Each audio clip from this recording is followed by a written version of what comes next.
Welcome back to the Magnolia Shine podcast, episode 22. And we just finished week 8 of the high school football season. We had some interesting games here. Blake, man, what you thinking? Yeah, I think the team of the night was North Pike. Who had that going on? Beating an undefeated South Jones team. North Pike's been struggling all year. I think we did pretty good on our picks, though, right, Trillis? Yeah, we did pretty well. I mean, especially yourself. Listen, you ended up 9-1 from this week, so that's pretty good. Pretty good. I ended up 6-4, so we had 3 that we disagreed on, and you got them all right. So kudos to you. But I'll tell you this though, man, North Pike, that was very impressive. Listen, you go into a game. Let's talk about that before because that wasn't on our list of games. South Jones came in 7-0. North Pike came in 0-6, and it's a region game. And so whenever you go into a game like that, you think, okay, I'm thinking the undefeated. I'm going with the undefeated team. Okay, wow, North Pike got the win. And they thoroughly too. They Yeah, gave up 5 points. They gave up 5 points, and I guess technically 2 of them were when they were on offense. yeah, that's something else. I kind of caught wind that South Jones might have been down some players or whatever, but still. I mean, I don't know how many players they have to be down for me to imagine that happening. I gotta say. Right? You could have told me players were down, and I still would have taken them. No, for sure, for sure. It was a shocker. So North Pike gets that done. Congratulations to them. Let's get started with the first game that we picked from this past week. Holmes County Central and Lanier. This is one where you listen, Blake, you had it. You had Lanier.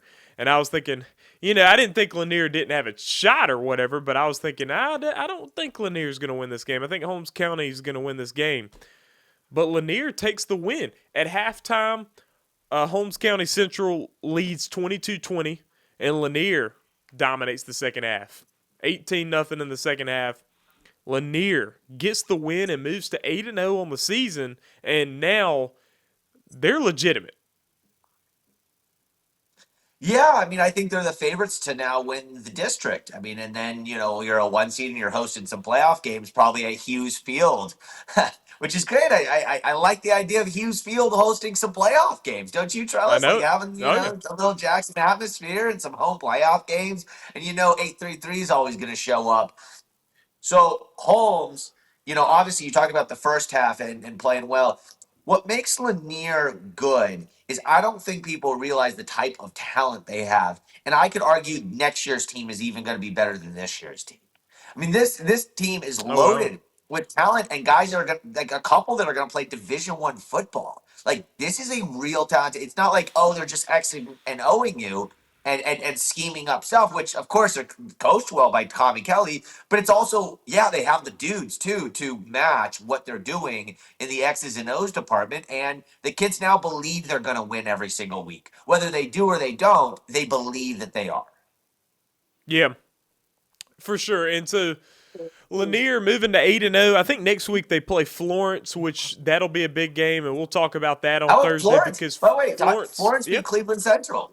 that's right. That's right. Because we were thinking that, and I say we. I should speak for myself because you picked Lanier to beat Holmes County Central. I thought Cleveland Central and Holmes County Central would be like 2 of the main teams in this region here. Okay, I mean I was thinking they would probably be the top 2 teams. Um, they both lose. They both lose this past week. So now Lanier and Florence is going to be a game with big seeding implications. We'll talk about that on Thursday. Yeah, absolutely, and a lot of Thursday games. I think Holmes is Thursday games. They're done with them. Yeah, I listen. I think there are going to be more Thursday games this week because I saw that there's apparently a referee shortage where they have to move some to Thursday. Yeah, I Um, think I think they're trying to do that for more district games because of the ref shortage. They're trying to during the district games make sure that they yeah, have enough refs. So some refs are working Thursday and Friday. yeah. Just imagine that's probably good to be an official if that's what you're doing. Man, good pick up a Thursday and a Friday. All right, but you take double the amount of abuse though. But um, we've got They're trying. Callaway and They're trying. They're trying. We got Callaway and Ridgeland. Okay, and Ridgeland just dominates Callaway, 48-15. The Titans get it done. They move to 6-1. And just by the way they finished this game, Blake, I'm thinking Ridgeland's probably going to cruise their way to the number 2 seed. Yeah. We talked about it last week where Ridgeland Warren Central was kind of the de facto one seed game, right? I don't, with when it comes to is it Neshoba, Greenville, those teams, I just don't see any of them being able to beat Ridgeland. I guess maybe Neshoba beat Can here recently. Maybe they're playing a little bit better. But yeah, right now it's Ridgeland and Warren Central, and then I just we'll figure out who comes in third and fourth, and maybe even Vicksburg, right? Yeah, listen, Vicksburg's not looking bad at all. Well, no. Vicksburg's 5A Sorry, this year. They're not in that sorry. region I anymore. keep forgetting. Sometimes Yeah, I they forget were in that these. region last year. They were in that. Sorry, they were in that region. But yeah, I think it's Neshoba, Oh, Greenville. Yeah, go yes, ahead. yes. Neshoba, Greenville, Canton. Neshoba, Greenville, Canton, Callaway, Warren Central, Ridgeland. That's the region. Yeah. It, I don't know if we're talking about this game next, but you cover the Terry Bulldogs, and how do you feel when you got the win over Callaway, but the game was played on the field, and that's the team that they currently have. They lose to West Jones like that, and then you're seeing those schools lose to Ridgeland like they did. Yeah, I mean, I saw the Callaway game, and I will tell you this. I felt like that was a one off. Even this West Jones game that we saw, West Jones beat Terry. I mean, Terry was way better than they were in the Callaway game. I mean, if they would have played like they did on Friday night against Callaway, they beat Callaway on the field, not just on the schedule.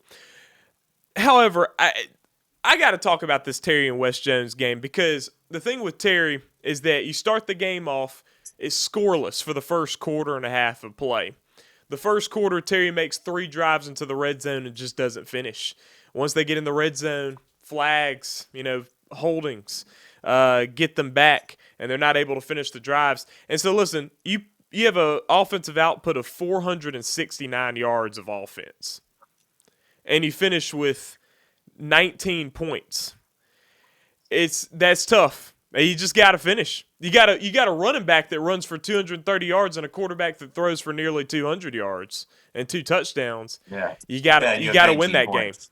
You Yeah. got to win. You got to Yeah. win that game. And we'll see what happens moving forward. But now West Jones is in the driver's seat because I think West Jones probably has a good shot at beating Hattiesburg. I guess we'll see. We don't know what's going to happen with Hattiesburg. But West Jones looking like they're in a good spot to be the number 1 seed. And Terry's got Jim Hill, George County, and then Hattiesburg coming up. So you want to take care of business before you get to Hattiesburg. But definitely a bummer for Terry fans because this is the hump that they're trying to get over. It's the West Jones and Hattiesburg hump. West Jones gets the win, but you got to give credit to them, though. Chandler Watson, Tootie Lindsay, those 2 guys, they've got them a Yeah. connection. And they hit it over and over Yeah. again. They hit it over and over again. Yeah, no, I mean, I've highlighted those 2 before. They're ballers. Yeah, yeah. So absolutely, and they got him for another year, man. They got him for another year. So they've had him for 3 years, and they got him for another year. So that's Terry and West Jones. That's the only game that you missed, Blake. That's the only game that you got wrong. But I got that one wrong as Yeah. well. Yeah, no, I mean, I thought Terry might get over the hump. West Jones had been struggling, but always a good time to right the ship, right? That's right. That's right. It's a pretty good game. It's a pretty good game down there in Laurel. Gulfport and West Harrison. And, of course, we both picked Gulfport to win this game. And, listen, Gulfport's just playing inspired football, obviously. 42-14. They just lay down the hammer on West Harrison. Apparently, I didn't see West Harrison's non-region play, but apparently they weren't playing the competition the same level as these top teams in their region because they're really getting it taken to them in region play. Yeah, I still like this West Harrison team, actually, but yes, obviously the non-district schedule was not as tough as some of the others were playing. We can't pretend like it was. However, this is much improved than what they were last year.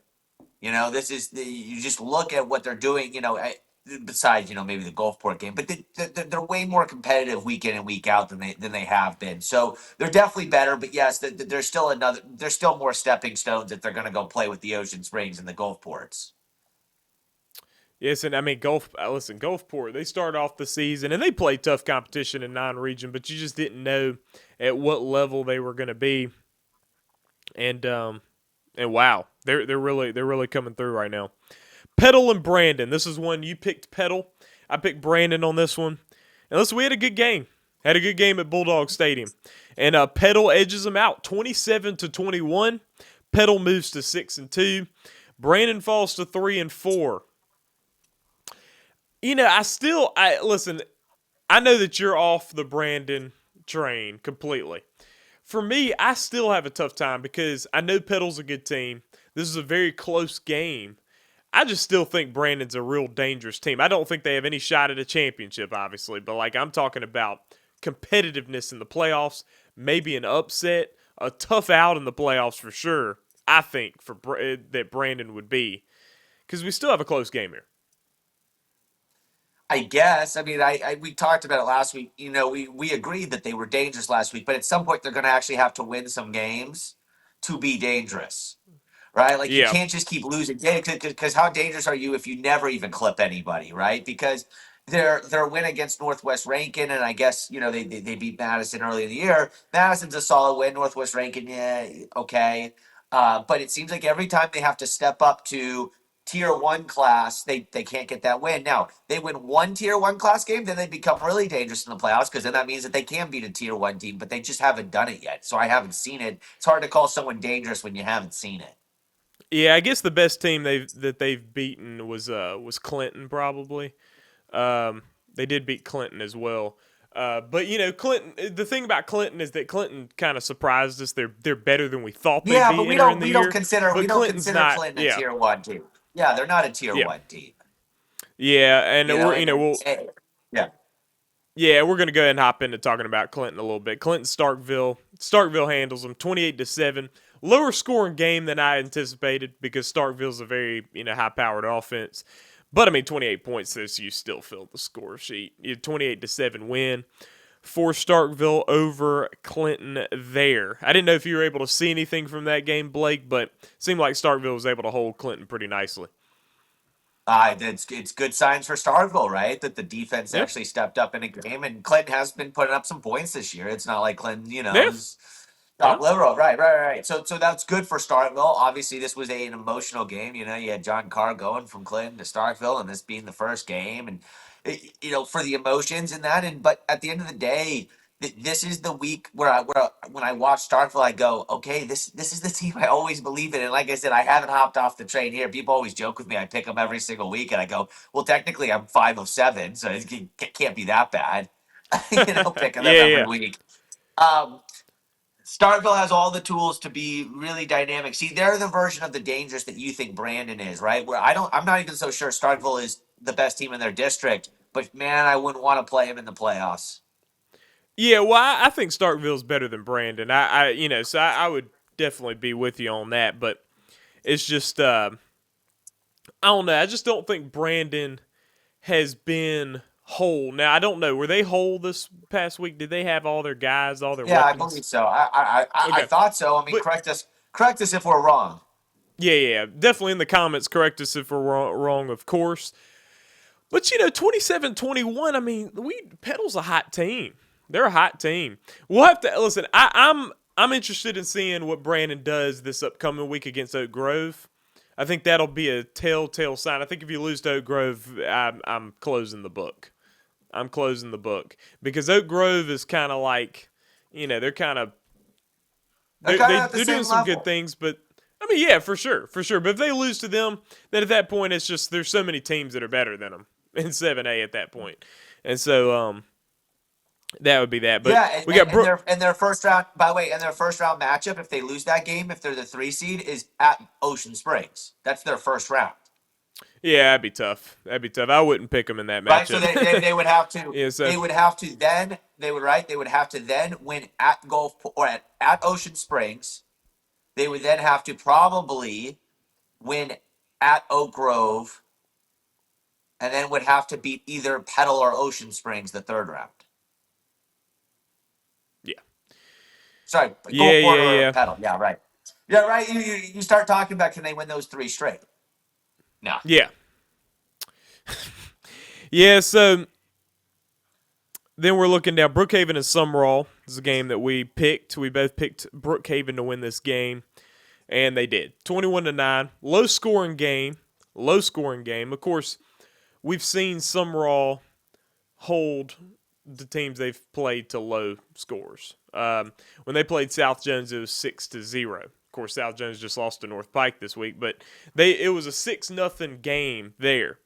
21-9 is the score. Brookhaven wins. They move to 5-2 on the season. Now, Brookhaven and South Jones are going to play this upcoming week, and that's going to be one of the toughest games to pick, Blake. I mean, we'll talk about that on Thursday, but it's going to be so hard to pick because I don't know if we're going to see the South Jones of Friday night or see the South Jones of every other week of the season. So I don't know. Yeah. No. Yeah, and still, some are all a lot better this year than they were last year. Their defense has really competed in most of these games. It's the offense that kind of has kept them, from maybe even having a really special year. But I really like what they've done over there at Summerall. But Brookhaven, you talk about the talent, and Yeah. after they beat Madison, we thought they were going to win every single game out. Maybe other than maybe the Northwest ranking or whatever, right? And we thought they were going to, but they still have that ability to win out the regular season and then be the one seed in their district.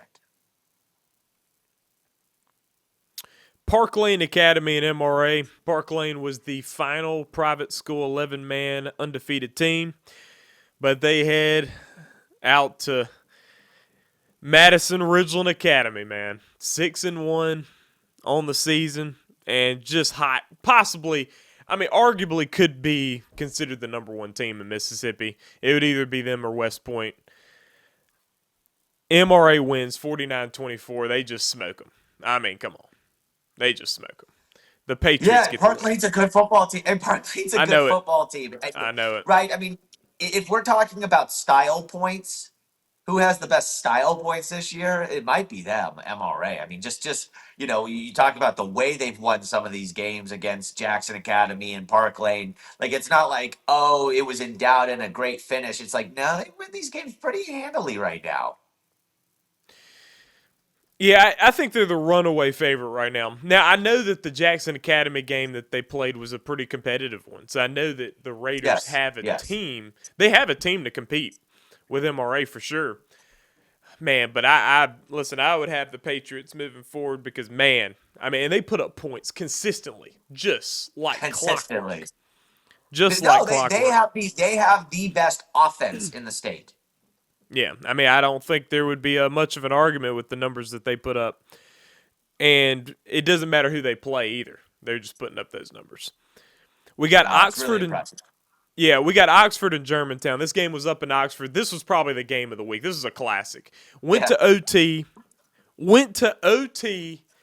and the Chargers win the ball game over Germantown 43-42. Now, obviously, this says a lot about Oxford. They're 6-1. Their only loss was to Tupelo by a touchdown. So Oxford looks very good. I'm very high on Oxford, but I'm higher on Germantown now because Germantown right now seems like they're a hot team. They smoked Starkville, okay, and then now they had this game. They should have won this game. Yeah, I mean, look, the Germantown fans think it's the refs, that took it away. I saw that. But, I saw that, and you could say that on any given week, of course. But listen, they had this game. Germantown did. So listen, I'm feeling pretty good about the Mavericks. I'm feeling pretty good about the Mavericks right now, even though they lost this game. Yeah, Germantown can beat anybody and lose to anybody any given week, and the fact that they can beat anybody. I mean, I'm thinking that maybe this is. I don't believe they've ever. I think they have one playoff win in their school history. They may have none, but I don't believe they've ever won two playoff games. Are we actually serious right now? Are you serious? Do you want to look it up? Yeah, I mean, listen, I'm not arguing with you. All I'm saying is like, wow.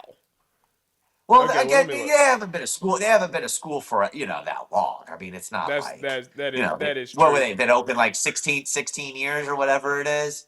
It could even be less. I Oh don't know yeah, if they've yeah. ever been. Oh yeah, Yeah, that's I don't right. know if they've ever been to the third 2000, round. 2011. Yeah, 14 years. Yeah. Yeah, I don't think they've ever been to the third round of the playoffs, and this may be the first time. This may be the year right here. Yeah, yeah, they've won they've won 3 playoff games. They're 3 and But 8. they've never been to the third. But they've never been to the third round. No. No. They've never been Yeah. to the third round. Okay. Yeah. This may be Yeah. this may be the first time that they win 2 playoff games and get to the third round. That's that which again that would make it the best team in school history. I know 14 years, but still it'd be the best team in school history. I mean, it's arguable that they have that right now. And then on the side of Oxford, big win, and the fact that Lane Kiffin's son Knox Kiffin came into the game and led the comeback was kind of fun and exciting. Yeah. Yeah, that's pretty good. Knox Kiffin at quarterback. Um, leading that comeback, getting that 2-point conversion that they needed to win the ball game, and they got it done. 43-42. Oxford wins. They're 6-1. Got to be feeling good if you're an Oxford fan, because the thing is that if you're able to get that number 1 seed and move through the playoffs, you could find yourself in a North State Championship game in a rematch against Tupelo. And who knows? Who knows what happens in one particular football game, especially a team that you competed with that well earlier in the season. McGee and Raleigh. They were both 6-1 entering into the game, and then Raleigh just hammered McGee, 35-6. And we both called Raleigh winning this game, but Raleigh really just handles McGee in this game. Yeah, I mean, again, we talk about Raleigh. I think they're the favorites in 3A. I'm going to do my rankings later today, and they're the number 1 3A team right now. Knoxville and Choctaw still some really good teams. You got Winona, good upset the other week, but Raleigh's been the most consistent since week 1 to week 8. They're the most complete 3A team right now. Yeah, so that completed the top 10 matchups we had from last week. So, an update on our records here. Blake, you're 56-28, which that's pretty good. Gotta say, 56-28. You've doubled. You've You would you doubled you your would never losses with your never wins. know. You would never know by the comments on my social media that I was 56-28. Yeah, You yeah. would never know. I guess 5 of the 7 volleyball championships, and nobody gave me a congratulations, Trellis. Nobody was like, "Wow, Blake, great Yeah. picks." But you know what? If I would have been 2-5 with those picks, I would have got a lot of comments. You guys comment a lot more when I'm not man, doing well. man, if I was picking volleyball picks, man, I wouldn't know where to start. I'm not gonna lie to you. I got to give you some credit for that. And so I'm 44-40. All right, so that's not Okay? great, but I will say I'm trending in a good direction there. I've been positive the past few weeks. And listen, Blake, this week I did not pick a team that lost by 40 this week. But I'll tell you this I'm though. so proud of you. I'm I was so proud of tempted. you. You didn't pick a I team. I was tempted Who though. would you I have was tempted. taken? I was very close to picking Callaway over Ridgeland. I was very close. But No, I yeah, didn't. yeah. Well, I it's didn't good. do that. It's good. It's good this time that you didn't do it. That's right. That's right. Now let's move to a little college. We're gonna recap a little college. Yeah. Um, Pain in Mississippi this week. Unless you're a Golden Eagle, in which case you're pretty happy. If you're a Golden Eagle, you're pretty happy. But if you're an Ole Miss fan, you're experiencing some pain. If you're a Mississippi State fan, you're experiencing excruciating pain. Okay, that was just rough. That was rough. Now, first of all, okay, listen, Blake. Let me let you opine on this. Mississippi State and Florida. Florida beats Mississippi State 23-21 on any given year. Losing to Florida at the Swamp by 2 points is not something that Mississippi State would be angry about. But this year, for some reason, that's where we are. But I know you have opinions on this, Blake. Yeah. I mean, where do you want to start? The quarterback or the coach? You Where do you start want to with what you start? want to start. You start with what you want to start with. All right. I'll start with the guy that shares the same name as me, Blake Shapen, the quarterback. Again, my argument from the beginning of the year was let's start Kamario Taylor because if this is a true rebuild, let's lay it all out there and let's do it, right? And when we talk about rebuild in today's college football world, what we mean by rebuild is that there's showing some monumental improvement year in and year out. I understand that Mississippi State beat Arizona State, and everyone's response is, "Well, we're so much better than we were last year." I think you're better than what you were last year. However, it's year two now, and we're through year two, and you hitched your wagon on a quarterback that just isn't good enough. He's a fifth year senior, and you knew what you had with him, and you knew that he can throw the ball to the other team as well as he can throw it to his own team. And then you talk about Jeff Lebby, and then you entrusted him on third or what it was second down and 10, Yeah, second and 10. and he throws a pick to a defensive lineman wearing number 93. Do you know how hard it is to throw an interception that isn't tipped to a guy that wears 93? You know how hard that is? Because most times when a defensive lineman gets an interception, it's because it was tipped at the line and it gets popped up straight in the air, right? And then they catch it, and then they usually go down right there. For 93 to even catch that ball was almost as impressive for him himself. But where was he throwing that ball? Look at the video. There's nobody even in the wide receiver's running the other way, and he's throwing the ball to it's all like he thinks it's an out. Yeah, he had two other open receivers as well. So Never we're looked. running this. Never looked. Yeah. So it's tough, but see, that's my thing. That's my thing, Blake. And I know you're about to get to Lebby. My thing is that okay, you have 21 seconds left. This isn't a super simple situation. It's not the most simple situation.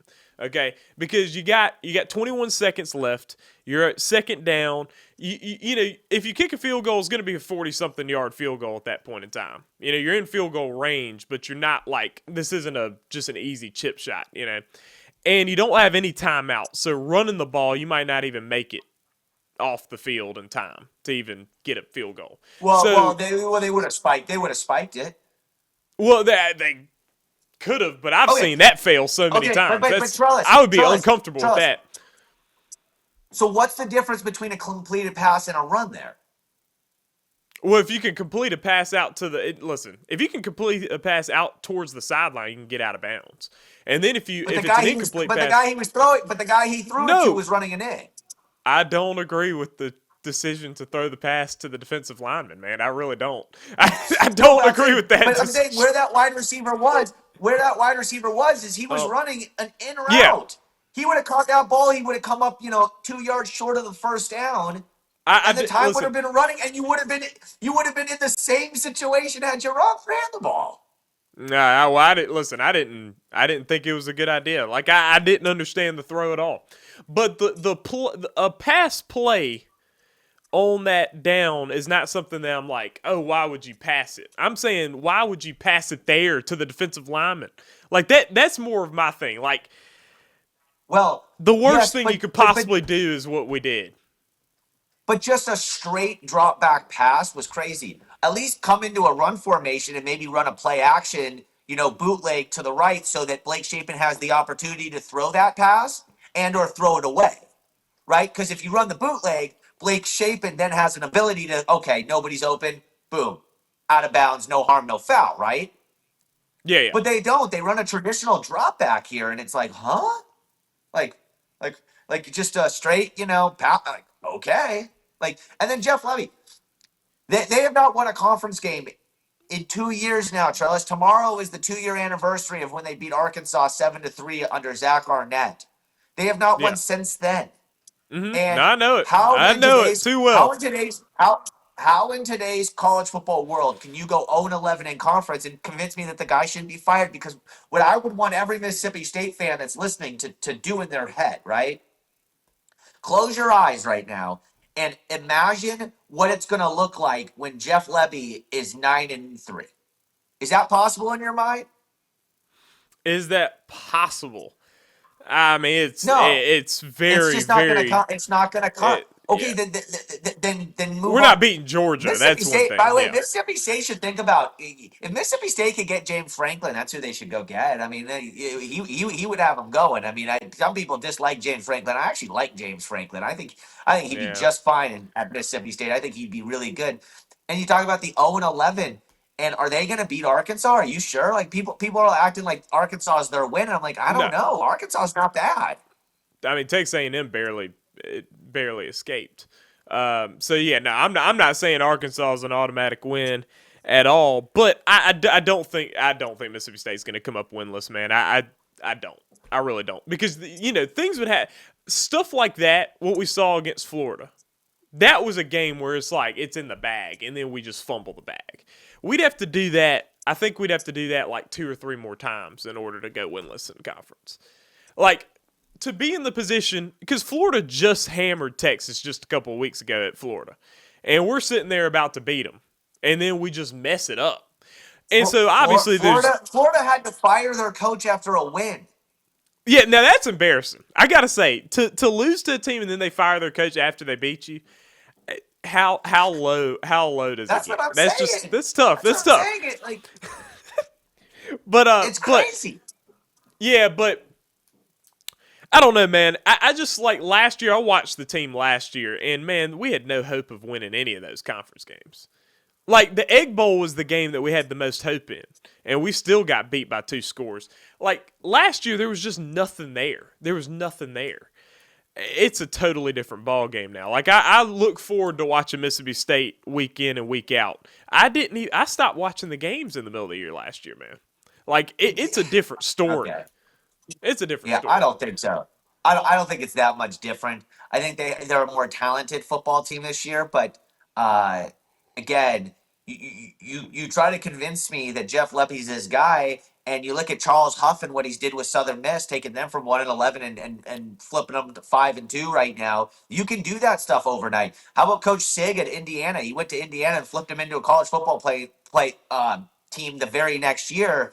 I'm sorry, Indiana, Mississippi State, really? Like the proud football program of Indiana? Like, come on now. I mean, keep trying, keep fishing for a new coach, because when you know it's not going to work, don't keep hanging around. Florida just did the same thing with Billy Napier. Like, we're not sure, but we don't think so. Well, we'll give him one more. No, if you know now, let's go. Let's go. You got the money. Let's just move on.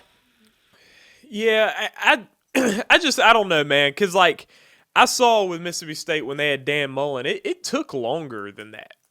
But it was different. It was different without the transfer portal and free agency every single offseason. Yeah, that is true. That is true. That is a difference. But I don't know. I gotta say, I think play the year out, and look, if we end up 4-8, then you got an argument there, because that's just like you lose every Yeah, conference game. if you're 0-16 in conference games, like you It's didn't tough. even luck into one. Like you didn't even luck into one. Like come on. Oh, yeah, that'd be pretty tough. But I just after an 0-3 start where you lose to Tennessee, Texas A&M, and then Florida on the road, it's just like I you know I don't know. We're still Mississippi State. I mean, like we usually lose those games, and we're just being honest, man. Like it's hard I to. guess.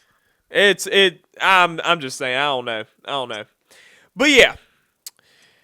Anyway, all right. So moving on from that pain, we're gonna move on to Ole Miss and Georgia, which I'm not as concerned with. But Ole Miss and Georgia playing is a really good game. And Blake, you might disagree with me on this. I think Ole Miss looks better now than they did before this game, because Ole Miss had not proven themselves really. They were a top 5 team based on wins over bad teams. I mean, Kentucky and Arkansas are teams that they can't win an SEC game. And these are 2 of their wins. And then LSU is like, I mean, is LSU like really that great of a win? And he beat them at home, and he kind of barely beat them. So those are your 3 conference wins. Ole Miss, and then they barely beat Washington State. But no, they go and compete with Georgia. They're right there with Georgia on the road. So I think Ole Miss, I feel a lot better about how good Ole Miss is after this game, even though they lost. Yeah, I'd say they slightly beat Georgia for 3 quarters and then got their ass handed to them in the fourth. Right? I mean, for 3 quarters, Ole Miss slightly outplayed Georgia, And the only reason I use slightly is because Georgia was scoring almost at the same clip Ole Miss was scoring at. These two teams could not stop each other. However, Kirby Smart got the few stops in the fourth that he needed, and Lane Kiffin and his team did not get any stops in the fourth quarter, and that ended up being the game. Yeah, that's a tough game on the road at Georgia, and you're leading going into the fourth quarter, man. You got to feel good. Pre-game, I bet you they would have signed up for that. The defense just could never stop Stockton and Georgia. They just could not stop them. And you wonder in your mind, like, man, if Ole Miss had last year's defense with this year's offense, would they be the second best team in the country? Right? But obviously you don't play that game, and you don't have the defense that you had last year, which is hence why they're just inside the top 10. Which, by the way, I thought was right to keep them in the top 10. I think that it was impressive. However, you're still feeling bad because you're like, man, a win there and we're in the SEC championship game. I think Ole Miss would have Yeah. played for the SEC championship game had they won that game. And now it's going to be a really tough because they're going to have to. I mean, depending on the tiebreakers, you got Texas A&M who's undefeated. I guess they still have a path, but they're going to need some help somewhere around with Georgia losing one more and Alabama losing one more, depending on what the tiebreaker for Ole Miss and Alabama would be. Or I guess Alabama would have to lose two more because they're undefeated. So yeah, it's going to be tough. It's going to be tough for them to get into that game. However, they now have, let's see, they're 6-1, so they got 5 games left. They go 4-1, and they're in the college football playoff. They just got to go 4-1. Yeah, and that's very possible. That's very possible. I don't know what their strength of schedule is moving forward, Ole Miss. I haven't really looked at the rest of their schedule, but I think they could get it done. Ole Miss, listen, I was way more impressed watching them play that game because I was thinking, man, there was a possibility going into this game, from my point of view, that Georgia would just absolutely whoop them, and it would be an embarrassment for Ole Miss. But that's not what happened at all. That's not what happened at all. So if you're an Ole Miss fan, like if you can go compete with Georgia on the road, then man, you're all right. You're all right. You're in a good position. Yeah. They're definitely fine in position wise, but you're never happy with a loss. No, not at all, not at all. It's hard to go undefeated in college football nowadays with all the teams, especially in SEC. I mean, and we see Alabama. Alabama, listen, I'm telling you, I told you this last week, Blake. Coach DeBoer, he's got some apologies waiting for him. Man, four ranked opponents in a row. They're on a tear. Now, I don't know how in the world they lost to Florida State now. Right. I don't know how that happened, but they moved on from that. They put that in the past. But man, listen, they had that place. They had Bryant-Denny Stadium rocking, and they handed it to Tennessee. And man, that pick six in the first half, whoo, that was something. Electrifying. Yeah, no. I mean, Alabama's the best team in the conference right now. I mean, I know Texas A&M, I think, is ranked above them, and one They're more undefeated. win, one less loss. But yeah, but I like Alabama. I think Ty Yeah, me Simpson's too. probably the best quarterback in the conference, and I feel comfortable saying Alabama's the best team in the conference. I mean, every time Alabama has like what you would consider to be the best quarterback, then they're going to be the best, right? Because a lot of times Alabama will be real. I know we're talking about Saban times, but like a lot of times Alabama will be by far the best team, and they'll have like a good quarterback, a solid quarterback, but they don't have like a insanely awesome quarterback. You know what I mean? And Yeah. I agree. Yeah. So anyway, folks. Okay. Talk a little Southern Miss. Southern Miss beats Louisiana. They. By the way, not much to talk about. They were expected to win. They won the game. They contained them. Their defense showed up well. There's not much to talk about. I mean, Southern Miss is just good, right? They're just good. That's all. That's what I can say about them. They're good.